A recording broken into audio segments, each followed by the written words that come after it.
Hey, y'all, Scott Horton here. Are you a libertarian and or peacenik? Live in North America? If you want, you could hire me to come and give a speech to your group. I'm good on the terror war and intervention, civil liberty stuff, blaming Woodrow Wilson for everything bad in the world, Iran, central banking, political realignment, and, well, you know, everything. I can teach markets to liberals and peace to the right. Just watch me. Check out scotthorton.org/speeches for some examples and email me, scott@scotthorton.org for more information. See you there. All right, you guys, welcome back. I'm Scott Horton. It's my show, The Scott Horton Show. And happy to welcome Dan Cohen to the show. He is a regular writer for MondoWeiss.net, our friend Phil Weiss, and is an independent journalist based in Palestine. You can follow him on Twitter at DanCohen3000. Welcome to the show. How are you doing? Hey Scott, thanks for having me. I'm good. I'm in the old city of Jerusalem right now, and just saw an animal sacrifice. So interesting stuff. Yeah, the very old city, I guess. All right. Exactly. All right. So you know what? One thing I left out of your bio introduction there is that you're making a movie with Max Blumenthal. I think about the Gaza War of 2014. Is that right? Can you tell us about it? Yeah, indeed. My co-producer, Max Blumenthal, and I are in the kind of later stages of making a film about the 2014 assault on Gaza, which killed more than 2,200 people, including 550 children. And we've titled it Killing Gaza. For obvious reasons. And basically, I spent 5 months in the Gaza Strip, including the last 3 weeks of the war, filming on the ground and kind of just showing what it's like for the survivors in Gaza, not only during the war, but after the journalists left, after the cameras went away, for people who are kind of eking out their life in neighborhoods that have been completely wiped out. So we have an Indiegogo campaign going right now that we have about 10 days left. We're trying to reach our goal so we can get everyone involved in the project paid properly and finish it, and hopefully have it out later this spring. Great. And yeah, I'm glad you mentioned that too. I was going to ask you. I thought I had seen that you guys have a fundraiser going on. So that's Killing Gaza at Indiegogo. And Dan, we're having a problem with your microphone there. It sounds like wind, but possibly it's a shirt rustling, something like that. How's that? Yes, that's much better. Yeah, thank you. Okay, cool. Yeah.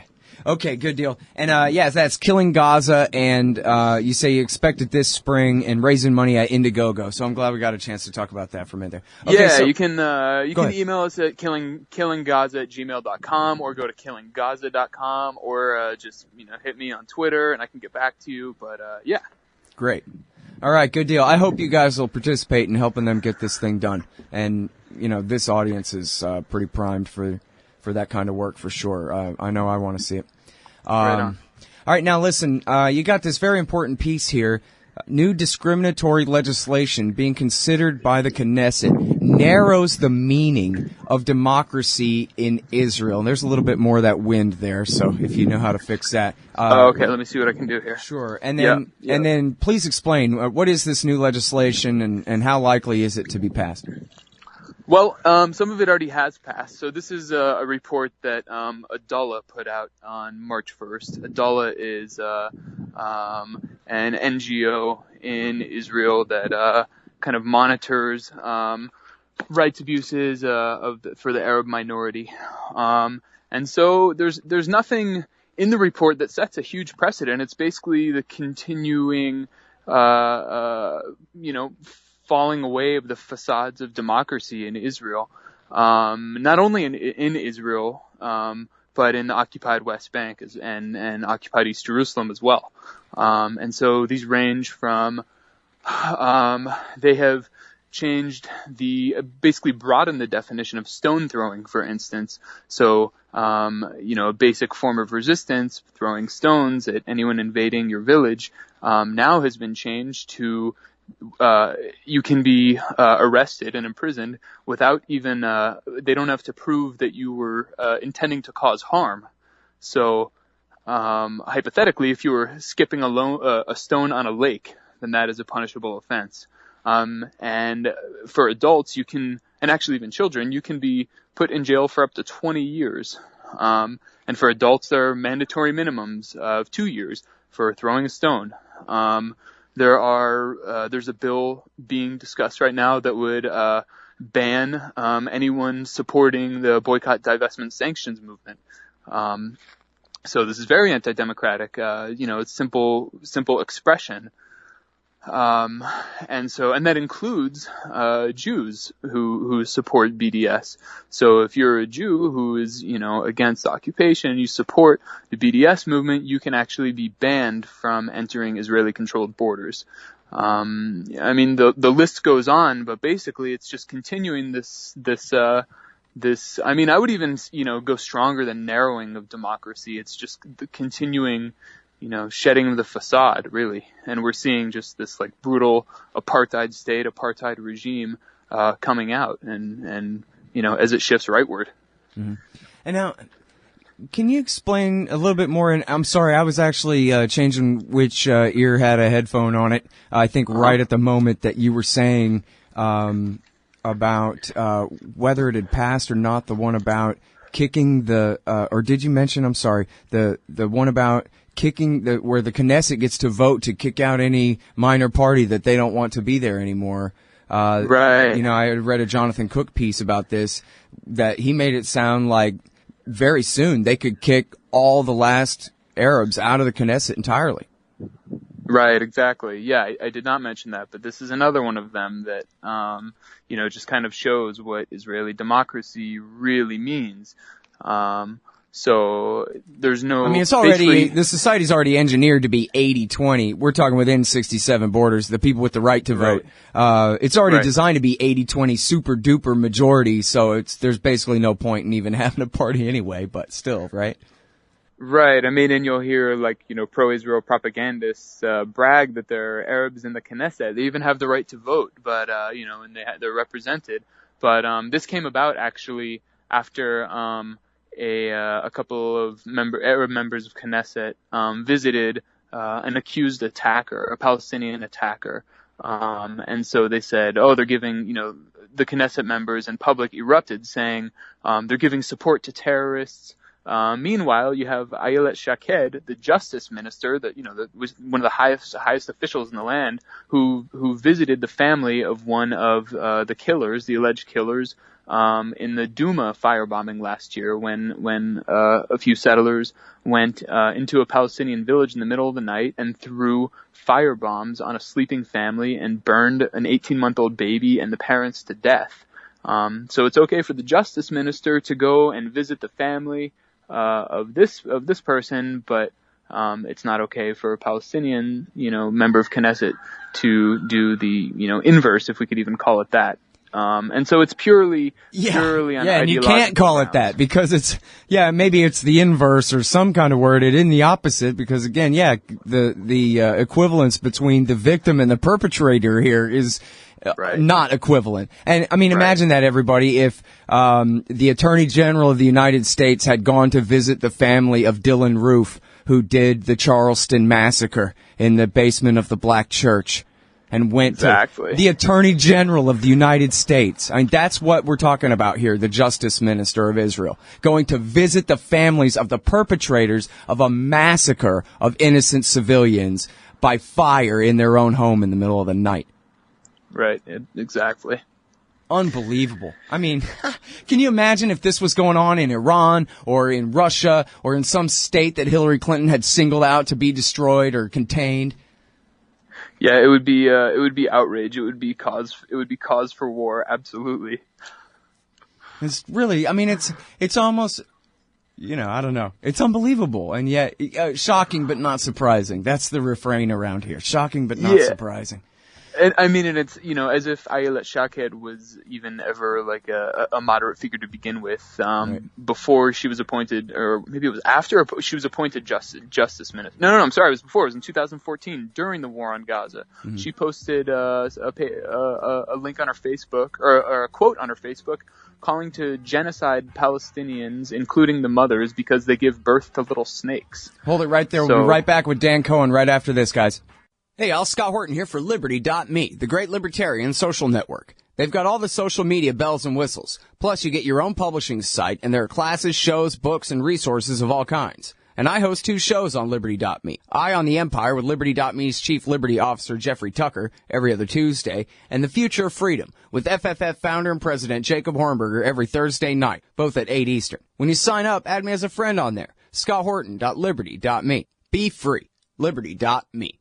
Hey, all, Scott Horton here. It's always safe to say that one should keep at least some of your savings in precious metals as a hedge against inflation. And if this economy ever does heat back up and the banks start expanding credit, rising prices could make metals a very profitable bet. Since 1977, Robertson Roberts Brokerage Inc. has been helping people buy and sell gold, silver, platinum, and palladium, and they do it well. They're fast, reliable, and trusted for more than 35 years. And they take Bitcoin. Call Robertson Roberts at 1-800-874-9760 or stop by rrbi.co. All right, you guys, welcome back to the show. I'm Scott Horton. This is my show, The Scott Horton Show. I'm on the line with Dan Cohen. He's a regular writer at mondoweiss.net, independent journalist. He's working on a new movie with Max Blumenthal right now called Killing Gaza, about the slaughter. You can't really call it a war. A war is when 2 armies are fighting. I learned that from Bill Hicks. The one-sided slaughter in Gaza in 2014. And also he's written some important stuff here. And we're talking about all this new legislation coming through the Knesset here to just further, that's their Congress over there, their parliament over there in Israel, to further marginalize, dehumanize, and deprive rights and representation from the Palestinians, their subjects. And this is, I think, it's mostly pertaining to Palestinian citizens of Israel. Rather than just the people in the occupied territories. I mean, we're talking about even stripping the last of their representation in the Knesset out. But I wanted to go back to, Dan, the thing that you mentioned about the changing of the law regarding the throwing of stones. And what exactly that means, in what context, when who does what did it used to be, what is it now, as best you can for us, please. Right. Yeah. So, I mean, stone throwing is, of course, the most basic form of resistance. Right. Because there's gun control in Palestine. It works real well for the Israelis. Right. Exactly. It works in their favor. Absolutely. So yeah, it's the most basic form of resistance. And, any time that, the Israeli military or like border police, which is actually a paramilitary unit, will invade a Palestinian village or neighborhood, you can expect that there will be stone throwing. And if you ask, young Palestinian guys or even boys really who are out there throwing stones why they're doing it, it's not that they think that it's actually going to repel the soldiers, but to show, is like a kind of to assert their dignity and that soldiers are not welcome. And so you also see stone throwing from the ultra orthodox communities in Israel against police when they have demonstrations, but they are not met with any force. That's so it kind of shows the apartheid situation we're in here. Yeah, exactly. The stone throwers who always go ignored, those who throw stones at little Palestinian children trying to get to school in the morning. Right. Or yeah, I mean, that's what we see with settlers all the time. It's really frequent that you see settlers throwing stones, and that's about the nicest thing they'll do to Palestinians. But of course, and then you'll see soldiers standing by or even sometimes joining in. So it's all, it's basically a pretext, like you said, to mete out collective punishment and erode rights. But the new law basically it broadens the definition of stone throwing. So now you can be arrested for stone throwing, even if they don't have to you can be arrested for stone throwing and they don't have to prove that there is intent to cause harm. So if you're like skipping rocks on a lake, that is a punishable offense where you can be put into prison for up to 20 years. There are mandatory minimums of 2 years. And this is for the mandatory minimums don't exist for minors. But you can put they could put an 8-year-old child in prison for 20 years for throwing a rock. a Palestinian child. And now, let me make sure I understand you here. I think what you're implying, at least, is that there used to be a defense that we're talking about an 8-year-old boy throwing a tiny little rock that couldn't possibly be more than symbolic. If you hit the IDF soldier right in the face, it's not even going to break his nose. So, therefore, Your Honor, this is, there was no intent to cause harm here. But you're saying now that defense will be stripped away? I mean, I can't say that, throwing a rock can never cause harm. I mean, you could bash a windshield, and it's not like it's just a tiny pebble. I mean, but I'm just talking about the argument that would have been used before, that this, right. Or, I mean, is that right? I mean, it sounds like you're sort of implying that that was a defense that used to be usable and now will no longer be. I mean, I don't even know if it was ever used in practice, if it was ever usable, but it just creates more and more pretext. I see. They're just making sure that nobody's ever going to get away with this. And you're saying that, right. And you're saying that the sentences could apply even to the children. They do apply to the children. The only difference is that there's no mandatory minimums for children. Right. But the maximum is still allowed for them. 20 if the judge years. wants to. Yep. 20 years in prison. Yep. Unbelievable. Okay. Yeah. All right. Now, you have this other entry here, Dan, at mondoweiss.net. Mm-hmm. Meet Ahmad Dawabshi, the 5-year-old survivor of the Duma firebombing that you had previously mentioned there. Can you tell us, first of all, explain again what it was that happened there, and then tell us about meeting this child. Sure. So last summer, July 31st, a couple, well, we don't know exactly how many, but at least 2 Israeli settlers in the occupied West Bank, went to a small village called Duma in the middle of the night. And they had planned an operation, an attack, and they went and carried it out. And they went and found a house where there were, where the family was sleeping, and they threw a Molotov cocktail in the house. An 18-month-old baby named Ali burned to death immediately. The mother and father, Riham and Saad, burned to death weeks later. They died of their injuries. And the only survivor was a 4-year-old boy named Ahmad.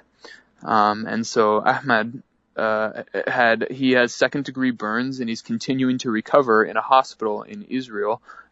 Israel initially said that this is terrorism, and under Israeli law, victims of so-called terror are eligible for compensation, and the Israeli government will pay for it. But because Ahmad is Palestinian and the attack was carried out by Jews, he is not eligible. And so the Israeli government refused to compensate the family for this, and so the Palestinian Authority ended up paying for his treatment. And so Ahmed has been in a hospital in Israel for, we're going on 8 months now. His grandfather takes care of him, which, is I guess he's really fortunate to have that, if we can say this poor little boy is fortunate at all. And so I was able to spend a day, a few hours with Ahmad and his grandfather, and I released a video the day before yesterday about the family, just showing the relationship between Ahmad and his grandfather. And as a little boy, he is fearful that everyone he loves is going to be burned to death.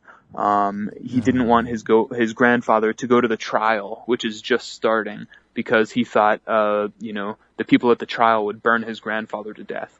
And so he doesn't really understand, that his parents and his baby brother are gone and are never coming back. He thinks they're in heaven, but that's just like a place he can go visit.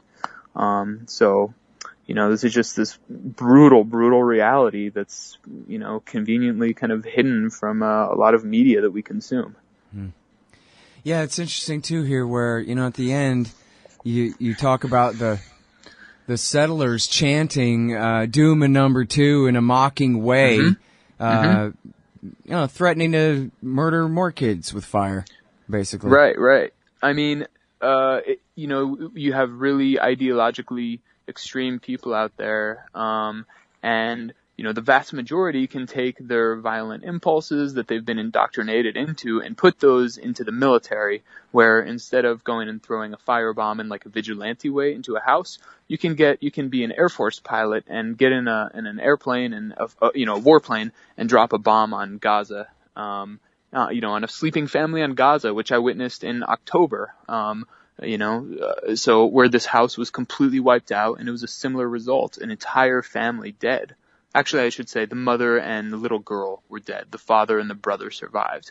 And that didn't cause any outrage. Nobody had a problem with that because it was in the confines of the state.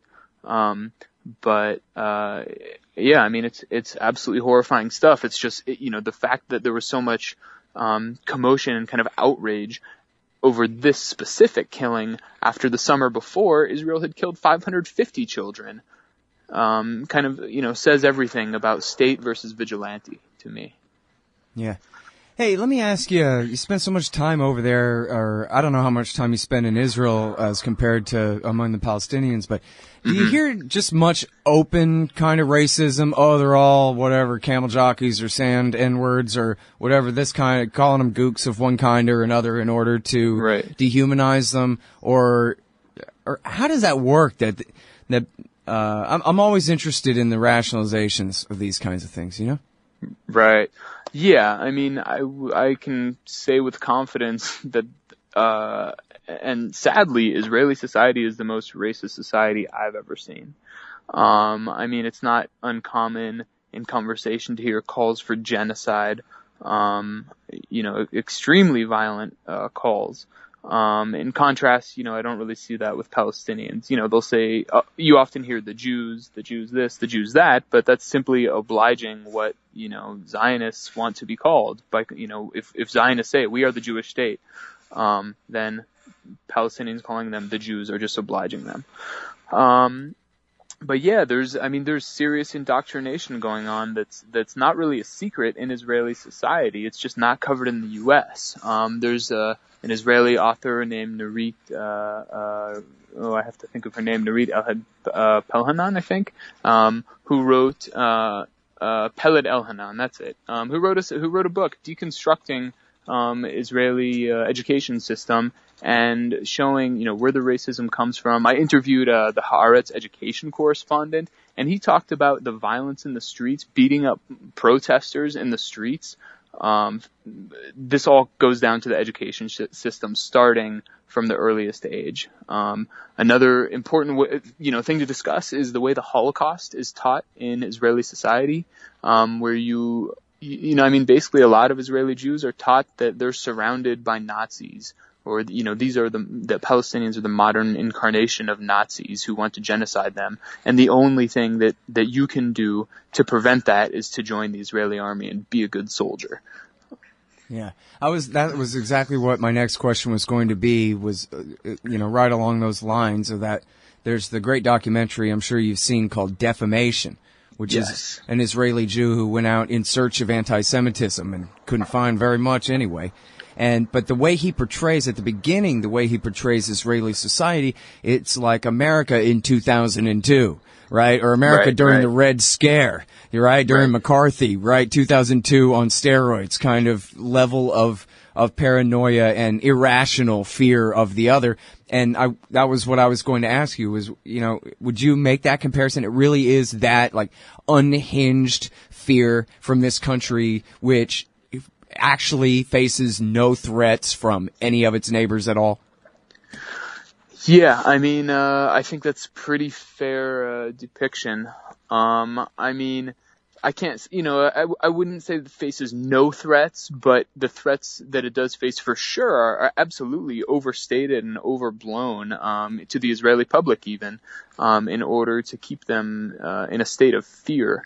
But certainly, Hezbollah in southern Lebanon poses a significant, threat to Israel, and but Israel doesn't do anything to find some kind of resolution to that. It's it's always looking for another war. The Israeli government always is looking for another war. And that's a good point, that Hezbollah is still independent and under control up there, but Assad never threatened Israel. Yeah. Jordan doesn't threaten Israel. Egypt doesn't threaten Israel. The Mediterranean Sea don't threaten Israel, and we're out of neighbors now. So by and large, Egypt, the Sisi regime is absolutely pro-Israel and is so zealous in its support for smothering Gaza it even surprises Israeli leaders sometimes.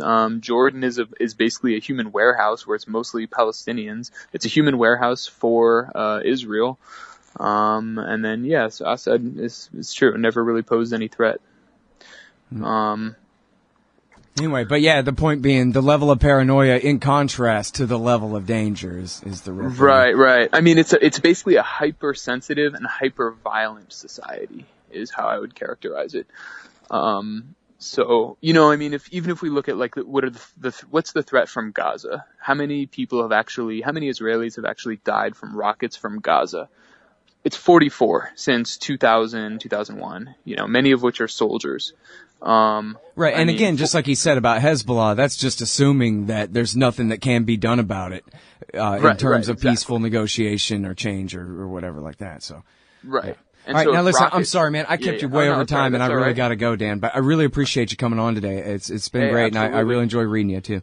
I'm right, sorry, and tell them real quick again about the movie and how they can help support.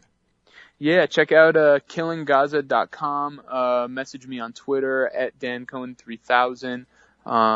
We have our Kickstarter Indiegogo going on right now. So if you can help out, we really appreciate it. But otherwise, just look for the movie Killing Gaza later this spring, and we'll make it happen.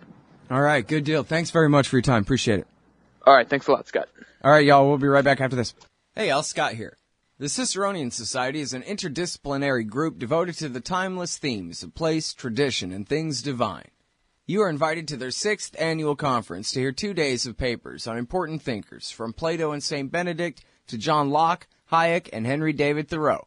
The conference is March 10th through 12th in historic Gettysburg, Pennsylvania, less than 2 hours from D.C. and Baltimore. Register at CiceronianSociety.com. Hey, I'll check out the audiobook of Lou Rockwell's Fascism versus Capitalism, narrated by me, Scott Horton, at Audible.com. It's a great collection of his essays and speeches on the important tradition of liberty. From medieval history to the Ron Paul Revolution, Rockwell blasts our statist enemies, profiles our greatest libertarian heroes, and prescribes the path forward in the battle against Leviathan. Fascism versus Capitalism by Lou Rockwell for audiobook. Find it at Audible, Amazon, iTunes, or just click in the right margin of my website at scotthorton.org. Hey, Al Scott here. If you've got a band, a business, a cause, or campaign, and you need stickers to help promote, check out thebumpersticker.com at thebumpersticker.com. They digitally print with solvent ink, so you get the photo quality results of digital with the strength and durability of old-style screen printing. I'm sure glad I sold thebumpersticker.com to Rick back when. He's made a hell of a great company out of it, and there are thousands of satisfied customers who agree with me, too. Let thebumpersticker.com help you get the word out. That's thebumpersticker.com at thebumpersticker.com.